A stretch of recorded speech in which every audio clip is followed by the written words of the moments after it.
What's up, and welcome into the DePaul, a DePaul Hoops podcast with the great Andy Thompson. I am Nick Palazzolo, bringing you another episode, but this one is going to be a therapeutic episode here on the Big East Energy Network.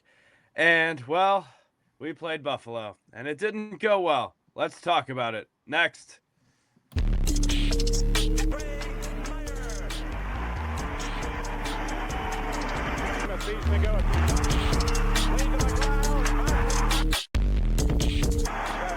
McAdoo look to his shot. Spins, fade away. Yes, sirree! Chandler hits the three. Oh, tough shot. Giving it up to Reed.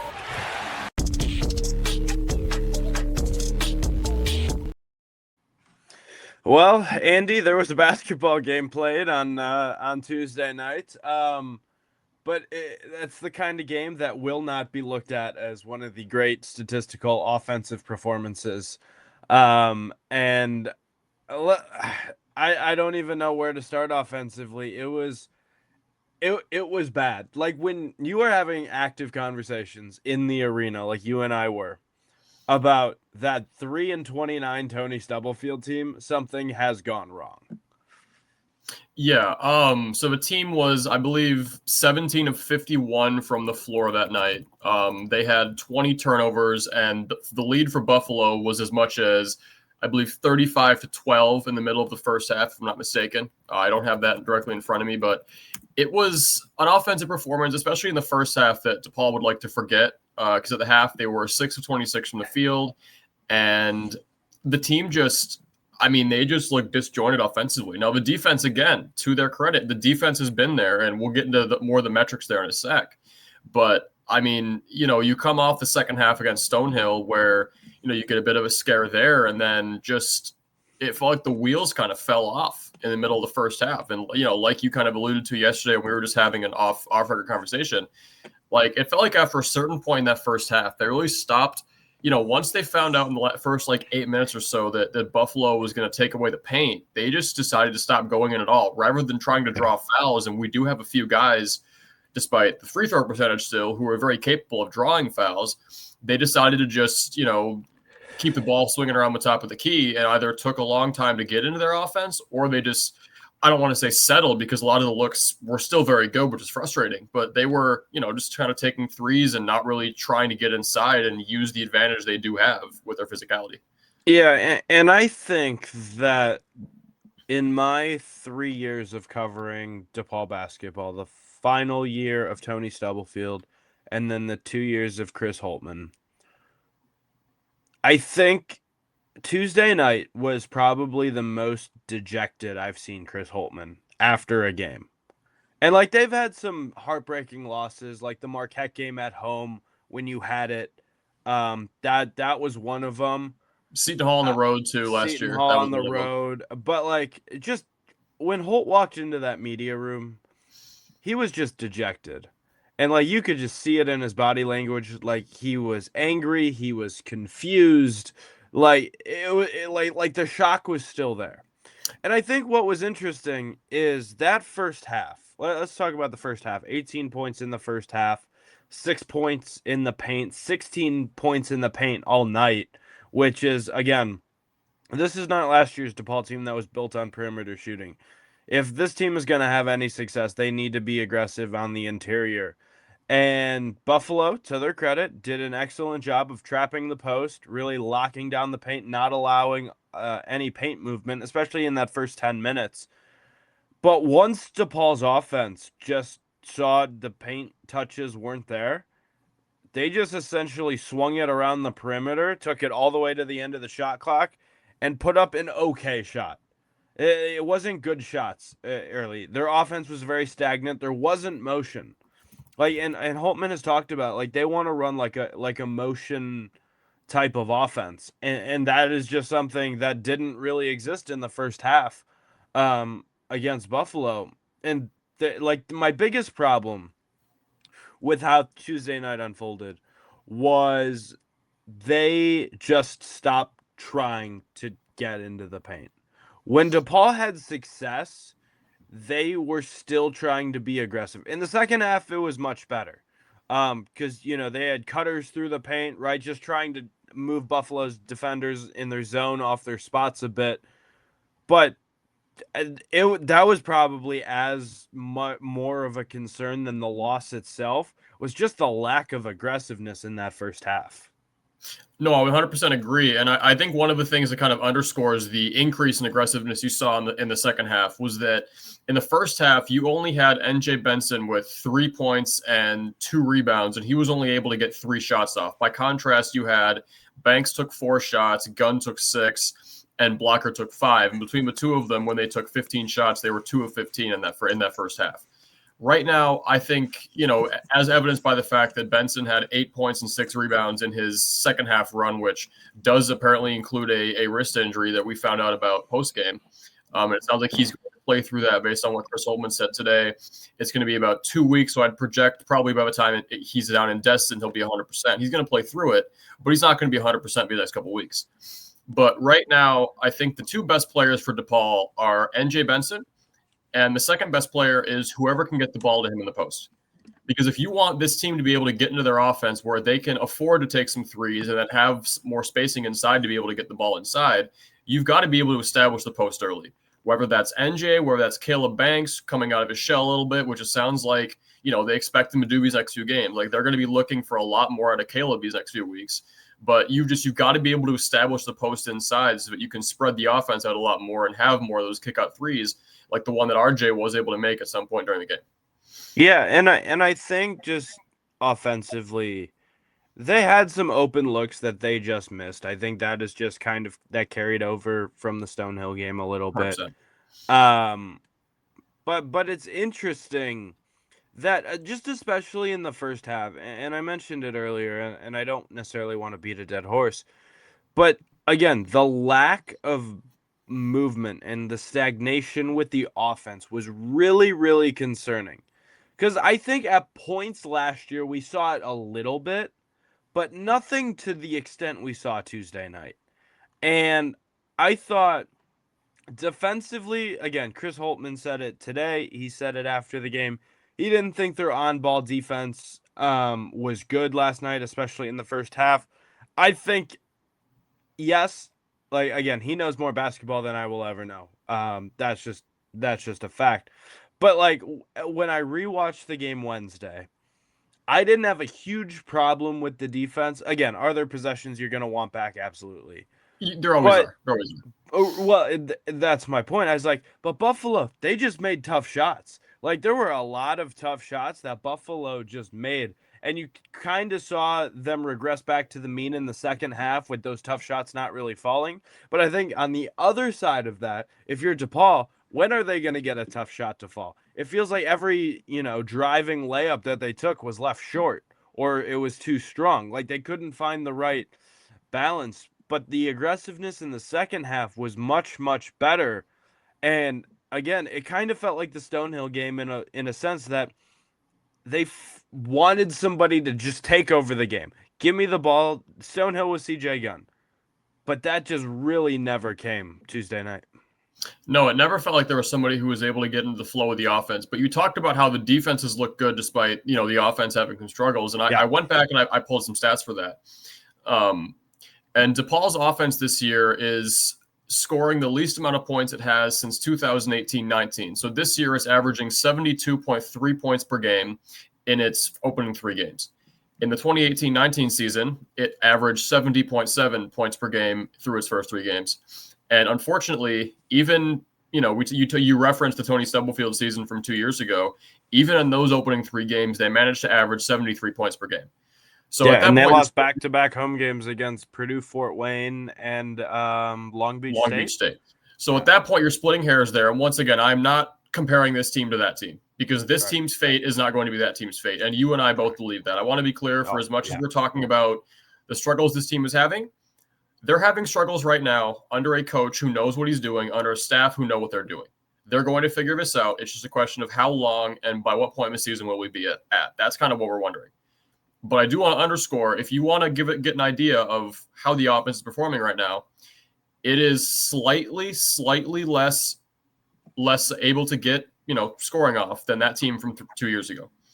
Now, defensively, however, on the other side of the coin, they are having their best defensive performance since the 2019-20 season, holding opponents to 64 points per game this year. And in 2019-20, they held opponents to 56 points per game.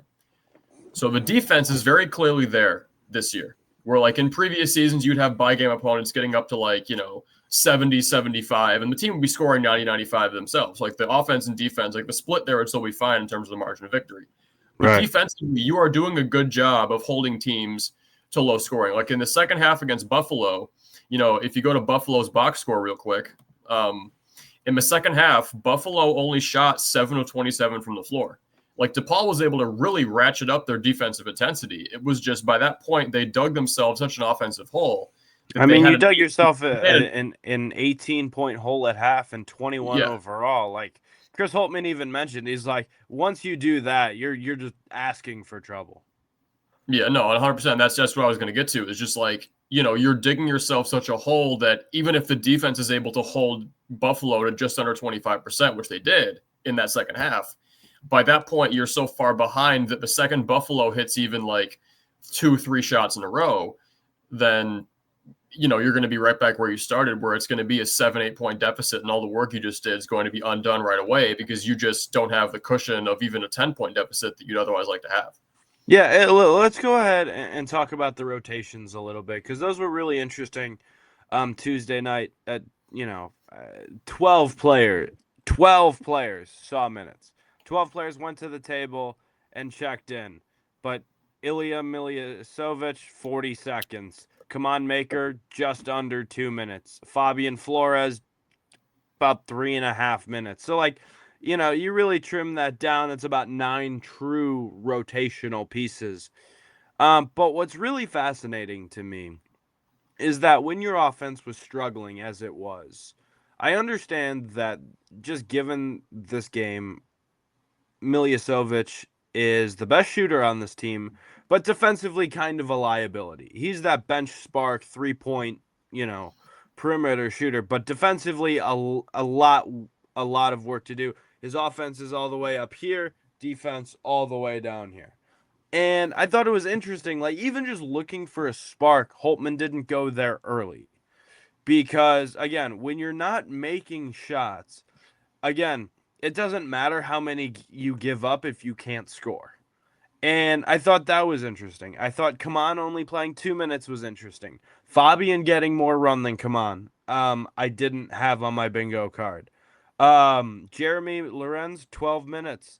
But I really think the huge key, and I'm going to put this on a T for you, is how much different this team looks with Kruz McClure. And he only played about 12 minutes, got tagged with 3 fouls. Again, he's a freshman. Holtmann admitted it. He's a freshman. That's what you do. Like, you go find the freshmen and get them to make mistakes. But I just think offensively, the offense looks better. Just, again, and I can't tell you what goes into the offense, but I just think the offense looks so much better with Kruz running it on the floor because it really just allows you to get RJ Smith off the ball. And one of the best plays in that game was Kruz finding RJ Smith for a 3, and I think that got him into a possession. It did, yeah. And I think just to underscore just how valuable Kruz is going to be to this offense, obviously, like you said, he plays 12 minutes in that game and he gets 3 points, 2 boards, 2 assists. He goes 1 of 2 from the field, tagged with 3 fouls, like you said, but very clearly, like, his defense is a bit more advanced than I think you and I probably both thought. Like, he's able to stay in front of his guy. He doesn't have as many lapses as you'd expect a freshman to. Like, he clearly, once he gets his legs under him, DePaul has something here, but it's a question of how quickly can they. Right. And because of I went on evanmia.com, and because of the stats here, you'd hope it's sooner than later. So currently, if you look at per 100 possession stats, like on-off splits per 100 possessions, Layden Blocker leads DePaul in players that have played over 100 possessions in terms of offensive impact. When he's in the game, DePaul is 14.6 points per 100 offensive possessions better. And that's with 142 possessions, or roughly 66% of DePaul's possessions played. Now, Kruz McClure, per 100 possessions, even though he's only played 48 himself, so he hasn't gotten to a full 100 yet. The number is skewed slightly, obviously, a little bit.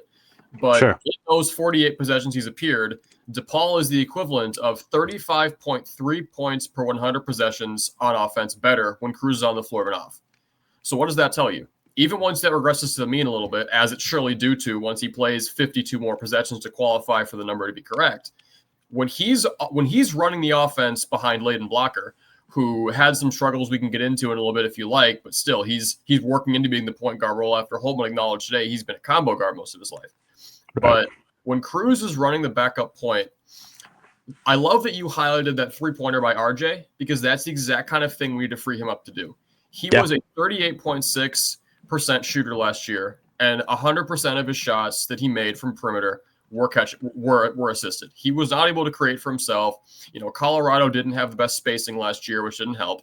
But he is not the kind of guy who is able to free himself up at the top of the key. When he's able to catch the ball in rhythm, he's going to be a very lethal shooter for us because the Big 12 shooting numbers are going to translate to the Big East.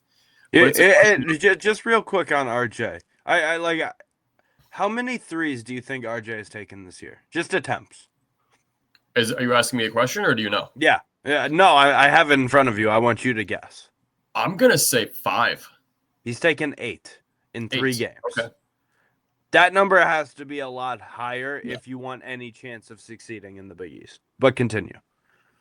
Yeah, so no, I mean, I just think that, obviously 38.6% from 3 last year, I believe on about 4 attempts a game if memory serves. And, obviously you're saying he's not even averaging 3 attempts a game yet through the first 3. And I think when you've got Kruz running the point, and obviously RJ is going to play. Sometimes he's going to be playing with the bench guys, sometimes with the starters. So he'll be splitting time where you've got either Layden or Kruz running point.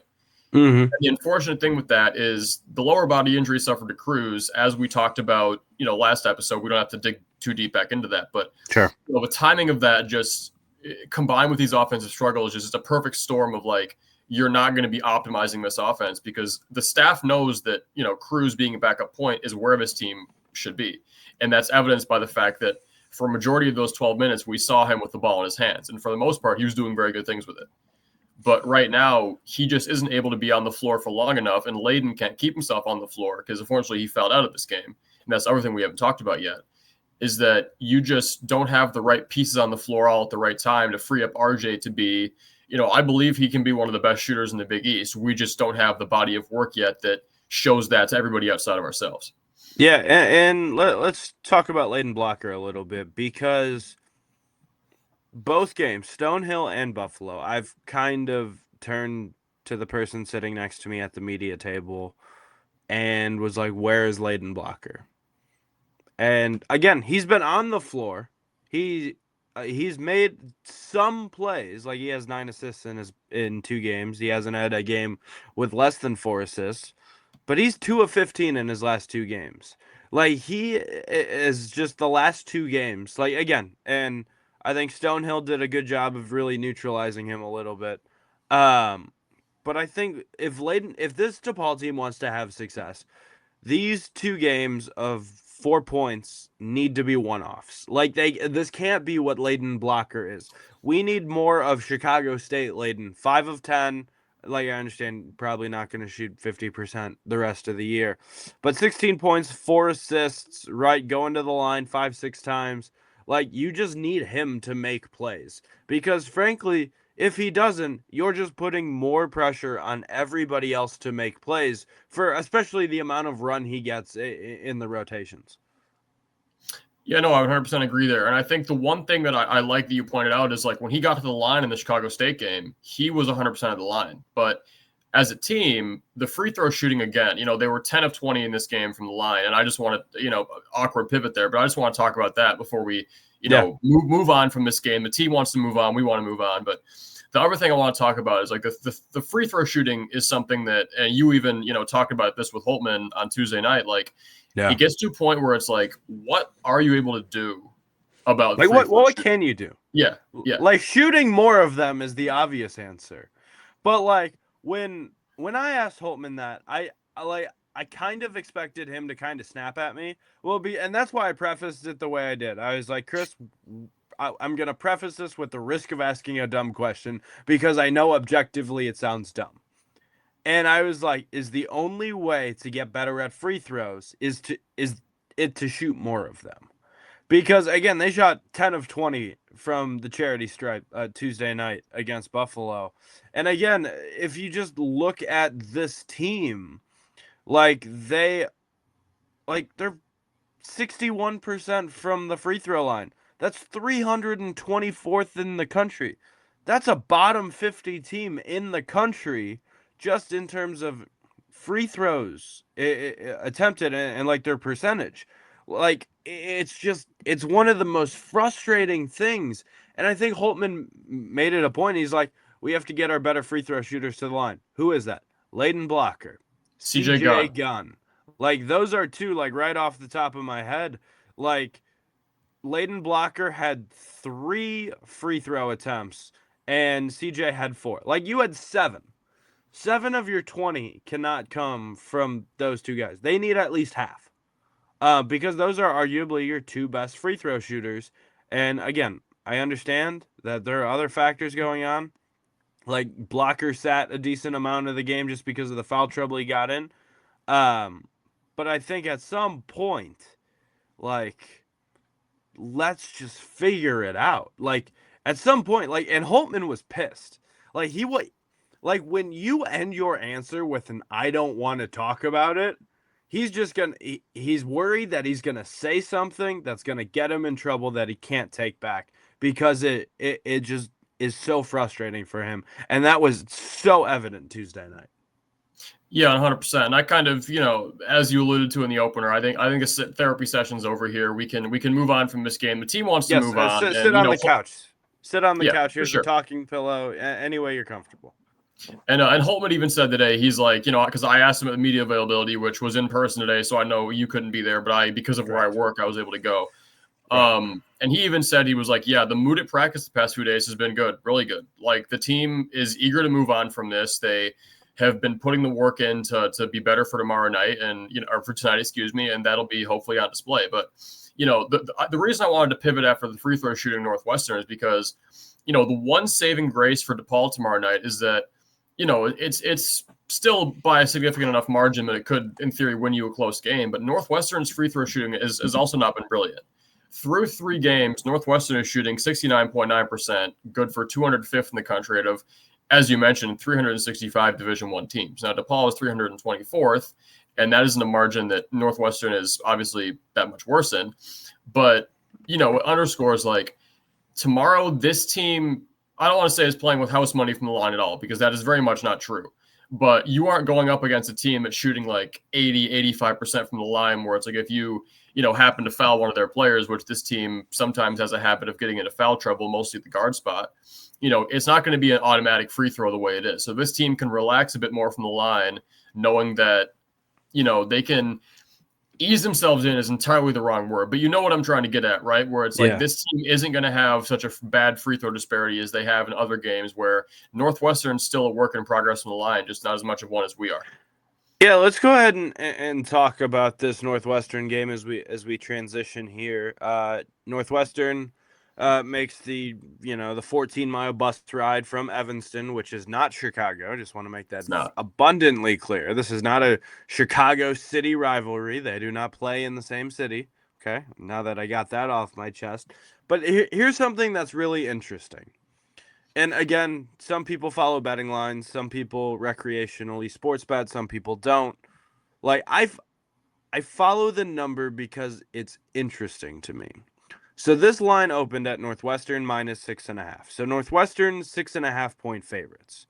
That went all the way down to as low as 7.5, 8. And right now it's 5.5.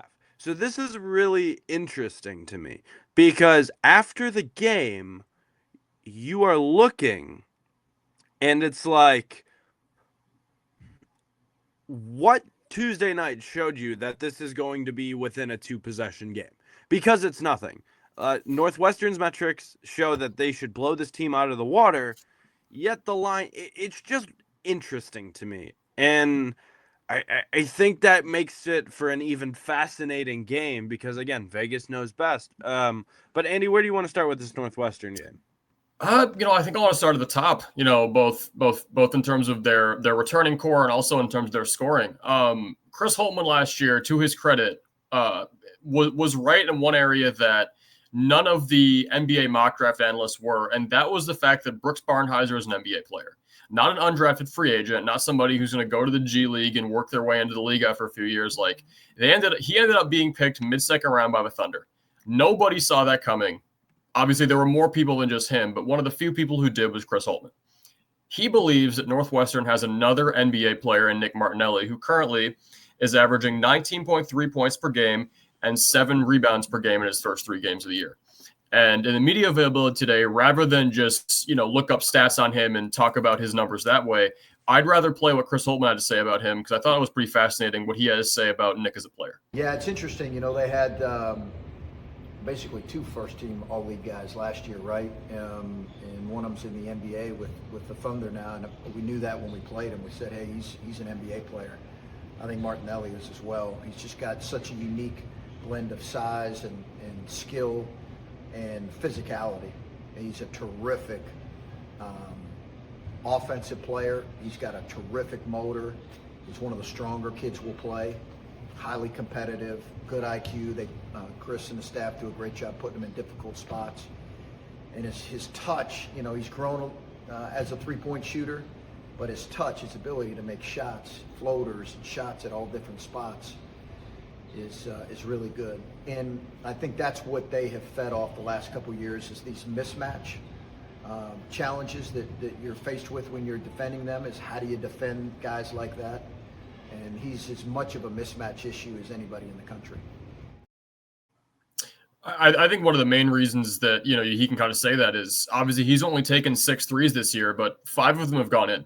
He is currently shooting 83.3% from the perimeter. Now, obviously, that's due for some major regression as the season goes on as he takes more shots. But, the fact that he's able to get 7 boards a game and score 19 points a game at 6'7", shoot 60% from the field, and be a legitimate threat from the perimeter, there aren't many guys at 6'7" who are that good in offenses of the game. So what do you think DePaul is going to have to do tomorrow night to prepare themselves for a guy like Martinelli, who is, I agree with Chris Holtmann, one of the toughest individual players we're going to face all season? It's interesting because when you face a player of this caliber, right, I think going into a plan trying to stop him is reckless, and I think it's stupid. Because when there's a player of the caliber of Martinelli, you don't stop that. Like, if you do, good for you, all credit to you guys. But because it happens rarely, like if ever, like you just have to try to limit the damage, and you have to match Martinelli bucket for bucket. Because there is no stopping Nick Martinelli. Like, you just have to try to limit him. You have to pick your spots. I mean, his offensive rating this year is 130. Like, and this is a guy who plays, like 73% of their minutes. And it's just one of those things where it's like, you just can't you can't stop a guy like that. You just have to do your best to really limit a guy like that. And that's where I think Brandon Bailey really has his work cut out for him, the assistant coach, the de facto defensive coordinator on Holtmann's staff. Like, he's probably not sleeping in these couple of nights before Northwestern. And I think Arrinten Page, like, that's another guy who could be a huge, huge problem for you if you're DePaul. I mean, just, again, 26% on the defensive rebounding percentage, 15% on the offensive rebounding percentage, and about 60% of Northwestern's minutes. Like, if you limit Martinelli, you also have to try to find a way to limit Page, because you can't put all of your eggs in one basket just because of how versatile the bigs can be for the Wildcats. 100%. I think one of the most alarming things for me when I was looking into Arrinten Page is not only is he averaging 14 points a game, 9.3 rebounds a game, and 1.3 blocks per game, he's also averaging 1.7 steals per game, and he's drawing 7.2 fouls per 40 minutes. To put that into context, NJ Benson is the number 1 in fouls per 40 on DePaul with 6.4. But obviously we know that for reasons that potentially the risk now plays into that we weren't aware of previously, NJ is not anywhere near as much of a threat from the free throw line at the moment as Arrinten is, where he is at least making roughly 2/3 of his free throws at 63.2%. So if he's drawing roughly 7.2 fouls per 40, that means he could, in theory, be shooting about 8-9 free throws tomorrow night at minimum, and he's going to probably cash in at least 5 or 6. So there's really, like, on both ends of the floor, Arrinten's going to be a handful for this DePaul team who, other than Teo Pierre-Justin and NJ Benson, Chris Holtmann has really been challenging this team to rebound. And I think if this team is going to be able to show some progress on the defensive glass and most importantly the offensive glass, Arrinten Page is going to be a great barometer for just how much progress this team has made. Especially NJ Benson. And it's interesting because, again, you alluded to it earlier. NJ Benson dealing with a severe wrist sprain in his right wrist, which is his dominant shooting hand. I think that's very notable. I thought it was interesting the way Holtmann said it to the post-game radio broadcast in his interview. He said that it wasn't broken, but it was a severe sprain. And then today he said that it was only a couple weeks. And I thought that was really weird because to me, a severe sprain doesn't go away in a couple weeks. We're talking like an extended period of time, especially if he's not sitting. Like, if he was going to be shut down for, say, 2 weeks and then try to come back, a little bit more feasible. But I think Benson and his wrist is something to watch, especially against the big men of Northwestern, because I wonder how much it could limit Benson's ability to be effective and physical down low. Yeah, and I think, the thing that I kind of want to bring in here real quick is if you ask me, okay, pull away 2 or 3 things that impress you about this game, if there even can be 2 or 3 things, because, you and I both know and the staff knows, like, that was hopefully such an aberration of a game that we're not going to be talking about it a month from now. Yeah. But the one thing, not tongue-in-cheek, that if you truly ask me, like, what were you impressed with by this game? Teo Pierre-Justin quietly grabbed in only 17 minutes of play. Teo Pierre-Justin quietly grabbed a career-high 6 boards, and 3 of them came in the first 3 minutes. Like, he was establishing himself on the glass at both ends, because one of them was an offensive board, one of them was a defensive board, and you noted this, and even in your live game tweets, was something that I didn't, obviously because I'm photographing on the baseline, I'm not able to react as in-depth as you are at times.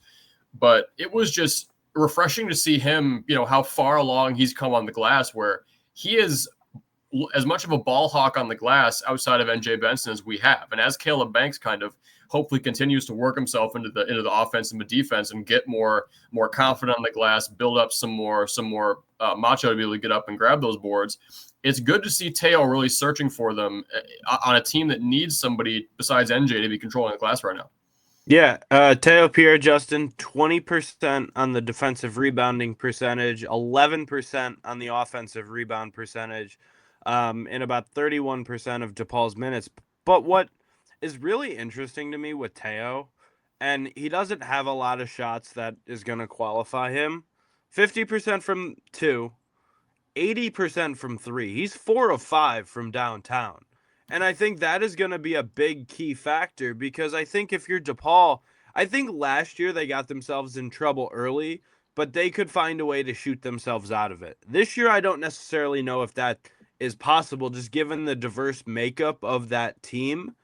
So I think it'll be really interesting the role he plays tomorrow night because he got his first career start over Caleb Banks. And again, not to rehash history, but Chris Holtmann, not happy with Caleb Banks rebounding. And Teo, again, limited-ish minutes.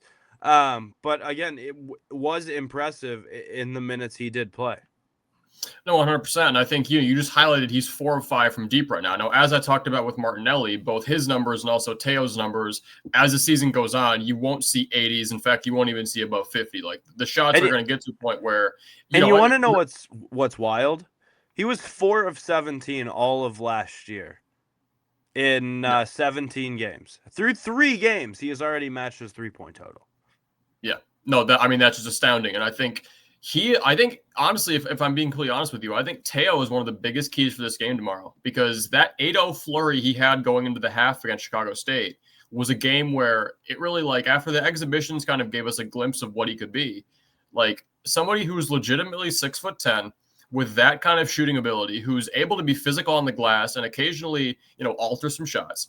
Somebody like that, as DePaul is finding itself on the defensive end and establishing its offense, because like Chris Holtman said, defense has to be this team's staple, as I also emphasize with the analytics, until the offense comes along. And as the offense does come along, I think Teo is much further along in it than a majority of our new guys. So establishing Teo from the perimeter, but also inside, where he is able to occasionally drive inside and get a nice layup, I do think a guy like Teo is going to be a much bigger key for this game than I think any of us could have projected, because you want to talk about Martinelli being a mismatch. I would say, other than maybe NJ Benson inside, Teo is our biggest mismatch right now on this team. Yeah, and I think just the two X factors for DePaul on how well their season goes the rest of the year. Teo Pierre-Justin, Kruz McClure. I think those two are the biggest X factors, because the other guys, you would expect their production to get back to what we all thought it could be coming into the year. But the two X factors are really Kruz and Teo, and I think I'm curious to see what kind of run Kruz gets. Again, high major opponent, Chris Collins. Again, he's been around a long time. Like, if he sees Kruz on the floor, he's going to attack him defensively. So Kruz has to be ready. And I think tomorrow is a great litmus test for Kruz, because, again, he made some mistakes against Buffalo. That's for sure. But, like, this is the first real step up in class that Kruz is going to take, and it's going to be baptism by fire and drinking out of a fire hose at times. But at some point, that's what the Big East gauntlet is going to be. Like, Rick Pitino, Danny Hurley, Shaka Smart, they're not going to care you're a freshman. They are going to attack you. And I think in the non-conference schedule, just the way the schedule is, like, this is very important for Kruz to see minutes in tomorrow night's game or tonight's game. Yeah, 100%. Tonight's game. And I think, obviously he is averaging 9.3 minutes per game in his first couple of games. And that's obviously with, playing 4 minutes in one of the games, 12 in this one. But I do think tomorrow that I wonder if he's going to play maybe 15 to 20, because like we just talked about with RJ, like if you put that one possession in a vacuum, that's what this offense can be when you've got Kruz and Layden running it, because the less the ball is in RJ's hands, we can say it till we're blue in the face, till we're as blue as the Blue Demon logo on the face. This offense is going to run so much better when RJ is freed up to be off ball from three. And so I think how many minutes Kruz gets to the backup point, which, like I said, ideally would be 15 to 20, depending on the comfortability the staff has, and you and I aren't privy to that. But the more minutes Kruz can run at the backup point, the better equipped DePaul is going to be to start to diversify its offense, where you're not going to be as stagnant, and you're able to have more options where you can run the ball inside to a guy like Benson, or you can kick the ball out to a guy like Teo or to RJ on the perimeter, and kind of start to establish yourself in more than one spot so you're less predictable for defenses. Yeah, so Andy, as we wrap up here, can DePaul win tomorrow's game? And do you think they will? I'm going to be honest. I really think that this team has enough film and enough of an idea of what they need to do. I do think it's going to be a nail biter at times, but I am going to go on record as saying that I think DePaul has the requisites to pull this game out. I think the staff hopefully saw enough of what Kruz can be at the backup point. You've got a guy like Teo who's a legitimate mismatch at the 4 or 5. NJ is obviously comfortable with playing through his wrist and barring no injuries, which I'm going to knock on some wood here because I have some in front of me.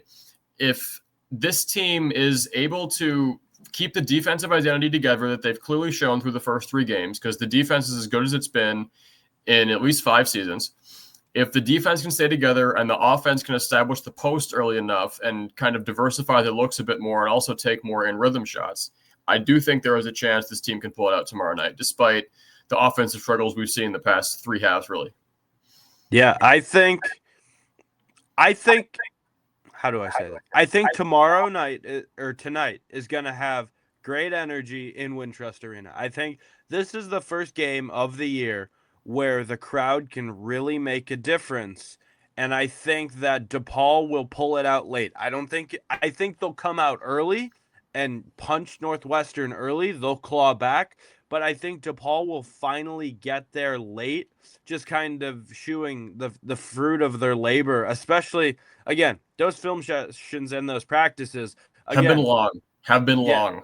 They've been long, but again, if you're DePaul, the next thing you want to do is get back out there. And the worst thing Northwest, like, honestly, Tuesday night's loss for DePaul was probably the worst thing Northwestern wanted, because now you're probably going to get a very angry, a very pissed off DePaul team. And the last thing you want to do is play a team who just had, their lunch money taken and now their backs are against the wall.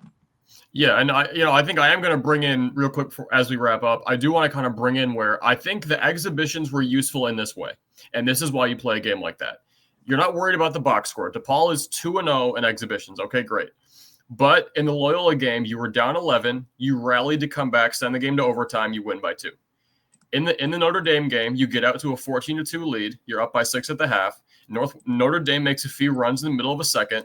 The game is a one-possession game for a bit. You make a few more plays than they do. You get some stops. You make some shots on offense. You pull the game out by 7. This team, when faced with a close game, and I'll even include Stonehill too, because that was a one-possession game. DePaul ultimately won by 8. Yep. This team has enough history with, if the shots are falling enough, this team has shown early they are able to pull themselves out of a hole. Perhaps not an 18-point hole, as we just saw against Buffalo, but this team does have the requisites where they are not going to be rattled by a bit of a deficit. Now, if the deficit gets to a certain point, and God forbid it does tomorrow, we'll see. But if this team is in a close game, they have shown that they have the muster and the strength to pull themselves out of it and keep themselves together. So I think that experience is going to come in handy tomorrow. And that's going to ultimately be what, like you said, probably decides the game, in my opinion. Yeah, Andy, we're looking forward to it. We will have another recap podcast of the Northwestern game, and then we will preview the game where Chris Holtmann got his first start as a head coach, as Gardner Webb comes to the South Loop. We thank you for watching this episode of the DePod. For Andy Thompson, I am Nick Palazzolo. We thank you for listening. So long, everybody. See you guys later.